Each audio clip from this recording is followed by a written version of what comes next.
உலகமே அழிஞ்சாலும் இந்த ஒரு நகரம் மட்டும் அழியாது. ஏன்னா இது சிவபெருமான் டைரக்டாக உருவாக்கின நகரம்னு சொல்கிறாங்க. பிரளயமே ஏற்பட்டாலும் இந்த நகரத்தை மட்டும் தன்னோட திரிசூலத்து மேலே தாங்கி பாதுகாப்பார்னு சொல்கிறாங்க. அந்த நகரம் தான் வாரணாசி. இந்த வாரணாசியை பற்றி இந்த வீடியோவில் ஃபுல்லாக சொல்ல போகிறேன். மறக்காமல் சப்ஸ்கிரைப் பண்ணிவிட்டு லைக் பண்ணி வச்சுங்க. வீடியோவை கடைசி வரைக்கும் பாருங்கள். ஒரு மனுஷன் சாவறதுக்கு முன்னாடி அவங்களோட காதில் போயிட்டு தாரக மந்திரத்தை சொன்னால் அவங்களுக்கு மறுபிரிவும் கிடையாது, அவங்களுக்கு மோட்சமோ கிடைக்குன்னு சொல்லிட்டு இந்து புராணங்களை மென்ஷன் பண்ணியிருக்கு. ஆனால் அதே மனுஷன் காசியில் செத்தாங்கன்னா இது நம்ம சொல்ல தேவையில்லை. ஏன்னா இது அந்த சாக்ஷாத் சிவபெருமானே அவரோட காதில் போயிட்டு தாரக மந்திரத்தை சொல்லுவாங்கன்னு சொல்கிறாங்க. சிவபெருமான அந்த தாரக மந்திரத்தை சொன்ன உடனே அந்த ஆத்மாவை அழைச்சின்னு போக வந்த யமதூதர்கள் ரிட்டர்ன் போயிடுவாங்க. அதுக்கப்புறம் அந்த ஆத்மாவை சிவகணங்களே மோட்ச பாதைக்கு கூப்பிட்டு போவாங்க. உங்கள் எல்லாருக்கும் தெரியும், நம்ம இப்போ கலியுகத்தில் இருக்கட்டும். இந்த மாதிரி சத்யா, திரேதா, துவாபரா, கலியுகம் இது 4 சேர்ந்ததான் ஒரு மகாயுகம்னு சொல்கிறாங்க. 71 மகாயுகம் சேர்ந்தது தான் ஒரு மன்வந்திரம்னு சொல்லுவாங்க. 14 மன்வந்திரம் சேர்ந்ததான் ஒரு கல்பம். இந்த மாதிரி 2 கல்பம் சேர்ந்தால் பிரம்மாவோட ஒரு நாள். இந்த யுகங்களுக்கும் பிரம்மாவுக்கு முன்னாடியே தோன்றின நகரம் தான் வாரணாசி. பல யுகங்களுக்கு முன்னாடி சிவபெருமான் தனியாக தியானம் செஞ்சுட்டு இருக்க போது அவரோட ஞான திருஷ்டியில் பிரம்மா பிறக்க போகிறதாகவும் அந்த பிரம்மா மூலியமாக நம்ம எல்லாரும் உருவாக போகிறதாகவும் அவங்களோட பாவங்கள் மொத்தம் ஒரு கண்ணுக்கு தெரியுது. பாவங்கள்லேருந்து மோட்சத்தை எப்படின்னா மக்களுக்கு கொடுக்கணும்னு சொல்லிட்டு தான் இந்த காசி நகரத்தை முதல்ல உருவாக்குறாரு.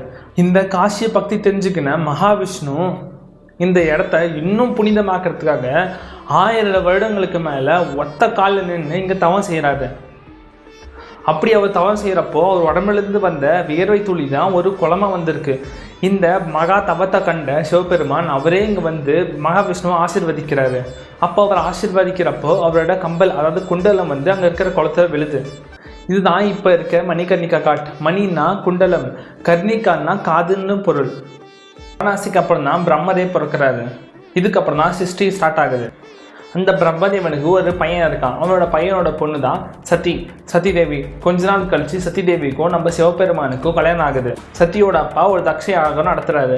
இதில் சிவபெருமான் சதி 2 பேரையும் அவர் கூப்பிடவே இல்லை. இருந்தாலும் சதி தன்னோட அம்மா வீட்டில இருந்து நடக்கிற ஃபங்க்ஷனால அவங்க கூப்பிடாமே அந்த இடத்துக்கு போகிறாங்க.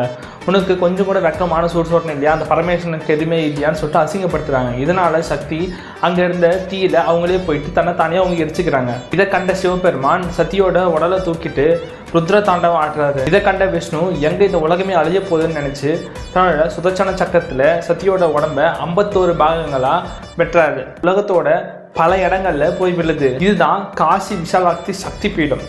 கொஞ்சம் வருடங்கள் கழிச்சு சத்தியோட மறுபிறவியாக தான் பார்வதி பிறக்கிறாங்க.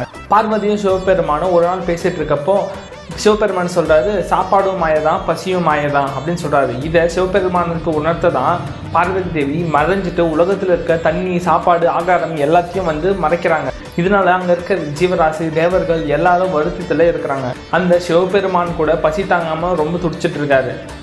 அப்போ தான் பார்வதி தேவி அன்னபூரணி அவதாரம் எடுத்து அங்கே இருக்கிற எல்லாருக்கும் சாப்பாடு கொடுக்குறாங்க, சிவனுக்கும் சாப்பாடு கொடுக்குறாங்க. இன்னைக்கு வரைக்கும் நம்ம காசியில் பார்த்தா சிவபெருமான் கையேந்தி சாப்பாடு வாங்குற மாதிரி ஒரு சிலை இருக்கும். அப்போ தான் சிவன் புரிஞ்சுக்கிறாரு சாப்பாடு ஒன்றும் மாய கிடையாதுன்ட்டு.